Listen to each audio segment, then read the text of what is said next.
Over to Montecito, where Netflix have pledged to make more content with Harry and Meghan. There's just one problem. No one wants to work on the production. Bennett Levine is the latest in a line of Archwell employees to jump ship from the tanking production company. Levine joined Archwell Productions back in 2021. At the time, the author and troublemaking royal enthusiast Omid Scobie said that Levine joining showed a hive of activity that continues to grow. The outlook isn't so rosy now. The Sussex's production company already had 2 high-profile departures last year. They lost their internal content head, Ben Browning, and their marketing director, Farah Taylor. A Netflix executive has said that there are a bunch of brand new Harry and Meghan projects in the works at the streaming giant, reportedly worth $100 million. The question is anyone going to be left to help them make it? What do you think, guys? I think so. I think there'll always be, like, this is Hollywood. People sell their souls for less, like for basically a burger. So there'll always be people that want to at least jump on the Harry and Meghan bandwagon just for the name recognition. Yeah. I mean, this guy, he didn't work there for that long, but, you know, he can go into any company he likes because, like, oh, I worked on sort of the most successful Netflix series in history, Harry and Meghan series, whether you like it or not. So I think they're going to be fine. I mean, I don't know what the staff turnover indicates about the company, other than maybe the management is not so good, so Harry and Meghan don't really know what they're doing on a business level, or maybe it's just people in Hollywood that attach themselves to the Harry and Meghan brand at the beginning and now have enough leverage to leave and find a better job somewhere that's producing more reputable stuff. I don't know.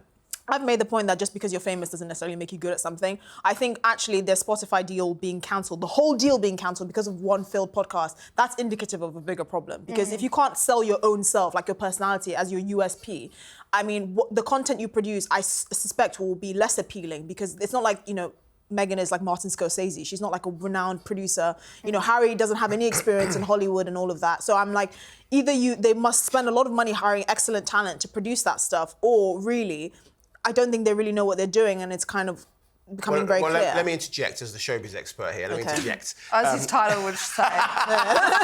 This Levine guy was a nobody before he started working for Harry and Meghan. Right. And he started in the company in a very junior role, was promoted very quickly. Archwell Productions itself is a very small company. They don't have a lot of employees. When they worked on Netflix, they hire in freelancers, essentially. Yeah. You'd have a team of 100 people. Same for Spotify. She had brought in, like, I think something like 60 people to work across her things. Yeah, so you bring in a lot of people. In terms of what is successful and what isn't successful, you mentioned Scorsese. He's the most successful director of his generation. Yeah.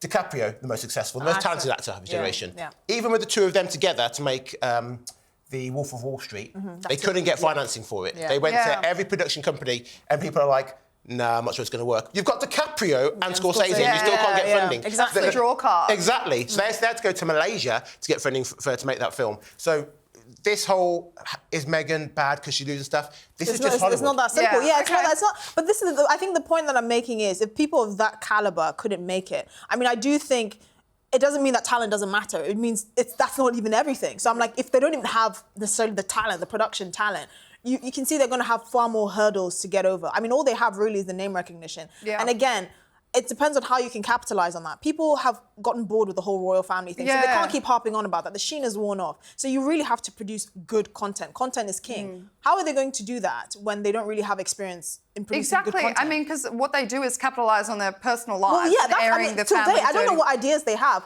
but I'm more concerned about the Harry front, because this guy hasn't done a hard day's work of work in his life. Not to be offensive, Three of their shows that they've done, aside from the Netflix one, the 3 other things that this Levine guy produced had nothing to do with the royal family or their personal lives. There was one about leaders, one about strong women in the world. So they're making content. They are making content that has nothing to do with them. Good. The fact that you have to say that, like, how many people would even recognise the other 3 content they've produced other than royal family adjacent stuff? Seriously. Because people, you want to be passionate about what you do, obviously. If you're going to work there, especially in a production company, you're obviously trying to be passionate about the content that you're producing. It does beg the question, are these employees bored? I think they went into it with an agenda, and I think it's any employee. If you go into a company, you're always thinking, what is my future? How can I capitalize best on this? I don't think it was personal to Harry and Meghan. I don't know their management or leadership styles. I don't want to speculate because I don't think that's fair.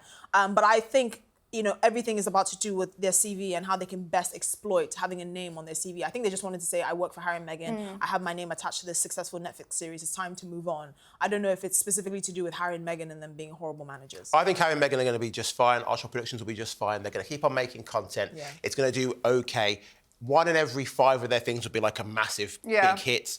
But that's all they need. That's all they need, They exactly. just need a bit of income. They just need a bit of income to pay for the security. All they need they just need good people to head it up. Really, like this is the thing. When we talk about talent, look at the Obamas and their Netflix deal. The Obamas have no production, background at all. They just had really, really good people around them. So that's what Harry and Meghan needs to do. But they also need to do it being cognizant of their brand. So it can't be preachy or annoying. You know what they've got to do? They've got to hire the 3 of us. Oh, the seriously. combination.